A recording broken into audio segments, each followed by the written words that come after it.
I do know that, I was a bit of a OCD type person. If you're not doing it properly, so there's no point you doing it. Oof. I learned big time from that one because you find out you're doing everything.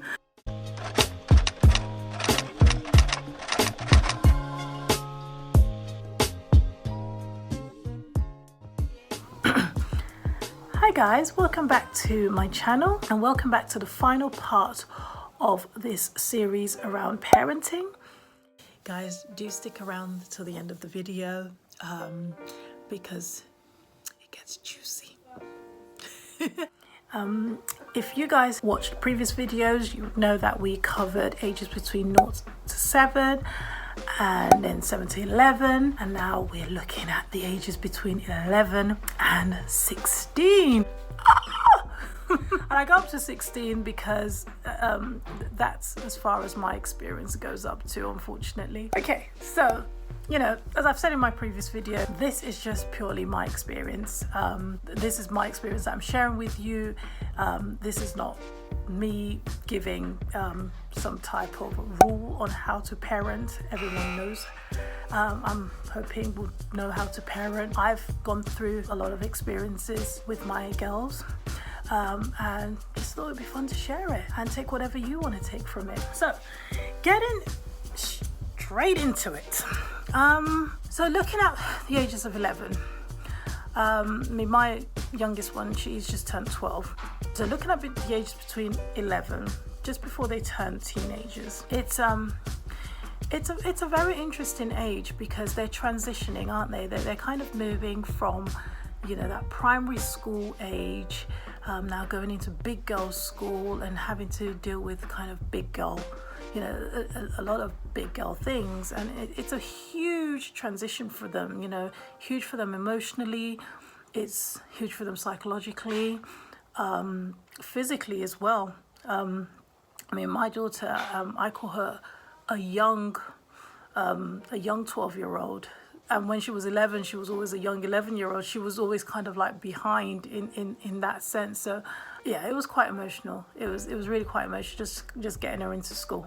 But what I also found was that there were quite a lot of peer pressure when it came to her attending secondary school, because obviously, she's new, she's there, she's exposed to a lot more in terms of swearing, in terms of people just being really rude. Surprisingly enough, there hadn't been any form of racism, which I was like, that's interesting. Haven't had much of that experience in the secondary school that the girls attend, which I think is great, in that sense. I think that's positive. But yeah, I think depending on what child you've got, there'll be a lot of peer pressure. Children always aiming to try to fit in. I describe my youngest one as a chameleon. She's one that will mold to the situation, which I'm not best pleased about. And we work on that. We talk about it. I try to reinforce confidence within her, but that's generally how she is. So obviously getting into school, being in the right group of friends was quite important, because I didn't particularly want her to be in the wrong circle. So yeah, so that in itself was quite tough. Tough for me as well, as a parent, because I was trying, for me, I would always try to, as I said, in my previous videos, I'm a hands-on mum. I want to guide my kids. I want to make sure I'm instilling confidence, positivity, and I'm aware of everything that's going on, as much as I can be aware of. That is just me, and I take pride in that. I take pride in that, because kids, as I said, they can easily be led astray, and you as a parent have the duty of care towards them to ensure you keep them on the straight and narrow. Going back, so between the ages of 11 and 12, although I mentioned that there weren't any racism, there was a lot of bullying. There was a lot of bullying. There was so much bullying, bullying from boys in particular, particularly with my middle child. She got, I'll just call it harassment, really, and I found it absolutely disgusting. Absolutely disgusting.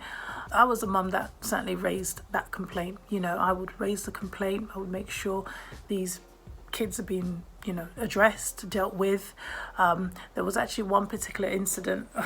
There was this boy who just could not stop calling my daughter names, because they're calling my middle child names, and he just kept on going on and on and on. And then I was making the complaints, and I think the last complaint I made, I said, you've got to speak to the parents about this. This is not really about this boy anymore, or just kind of speaking to him about it anymore. It's really about just addressing this with the parent and making sure the parents are aware of this, and they can then address it with him, because this is not acceptable. So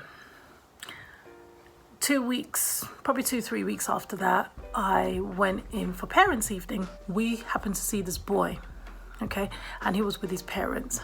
Now, the minute he saw Brianna, he literally put his head down. I didn't know it was him. I've never seen him before, but Brianna obviously recognized him. And because he had his head down, I saw the way sort of Brianna looked at him. I thought, oh, hang on a minute. Sorry, Brianna, who's this? And she was like, oh, that's the boy that's been calling me names. I said, oh, okay, that's fine. So, walked up to his parents and, introduced myself, and it was quite pleasant. And I was quite clear and mentioned to them that, your boy's has been calling my daughter names. He's been saying some awfully disturbing things to her, and some of the things he's saying is quite concerning, and the school should have made contact with him. And the dad, was completely apologetic about the whole thing. He said he was going to have a conversation with his son, and he was really sorry about everything. And I said, no, that's fine. I just thought I would, have that conversation with you about it. It's disturbing my daughter, and it's just something that I thought I'll best approach you on. And yeah, so that was a really positive move. And it worked. From that day on, that child did not bother my daughter again, as you can imagine. He was absolutely embarrassed. Whilst I was talking to his dad, you could see he just wanted the earth to swallow him up, literally. And I've never done that before. I'm always a huge, if I was to give you advice, I would say go through the right channels, and I did, and it's not like I didn't, but I saw the opportunity and I thought, well, I'm going to grab this opportunity. Why not? It's here, do it. As long as we're pleasant about the whole thing, we're adults, why not? Obviously things like that could easily backlash on you, and you could be seen as being aggressive or harassed, or it could be deemed as harassment or some nonsense like that, but depending on how you approach the parents, I don't think it should escalate into anything else. We're all grown adults, but I can't speak for all parents. So again, that's how I took an active approach towards issues, particularly with the school. Kind of just looking at sort of attitudes and things like that. When it comes to, obviously at home, I try not to have the girls play on their tablet constantly. I think it's just very zombified. It's so disengaging. They're unable to communicate with each other. I honestly believe that they're unable to communicate with each other. It's that worrying that I've had to just say, okay, cool off with the tablets. All right, cool off with your devices and just kind of engage with each other. You know, when I was younger, I was always out playing. I grew up in Nigeria, so obviously the weather was nice, so I was always out playing. I didn't have a device. I didn't have tablets. We could buy one. There was probably a couple at home that my dad owned, but it was not an interest to me. It was not an interest for me. I was more interested in playing outside and trying to build go-karts and I don't know, finding things that I could mold and make. So yeah, so in terms of devices and that, I was very keen on the kids having engagement. I think engagement is key. And yes, devices are there, they will always be there, but relationship that you build between siblings, or the relationship that you build between you and your child, I think that's quite key, and it's quite key to maintain that. Another thing I'd kind of maintained doing as well, and I'm not very consistent with it, but I have, I have it there. It's in the motion, it's in the mix, and that's just to go out with them, have like a day out with them. During this quarantine, I've had walks with them individually, so we would kind of just go out, have a chat, have a catch up. They get into that age at the moment, with obviously my eldest being 16. But the other two are, getting to that age as well at the moment where you can have those conversations, have like nice, meaningful conversations with them. So I found that really, really useful. What I will start doing again, because I did do this before, was that I'll just kind of go to the cinemas with them. Oh, sorry, not cinemas. I'll go out shopping with them. I wanted to go cinemas with them, but yeah, that didn't work out. So I'll go shopping with them. I would, we'll go out shopping, and even if it's just food shop, it's so nice that it's so pleasant for them because they're having me to themselves. And that really, really worked out well. That worked out really well. That helped with engagement. And I think when kids get to that teenage age, it's important to maintain engagement because you've had that, that level of engagement with them between but at the time where they were born to the time that they are now, and it's been a different sort of engagement, whereas now they're kind of looking for guidance from you. They're looking for they're looking for support, they're looking for advice.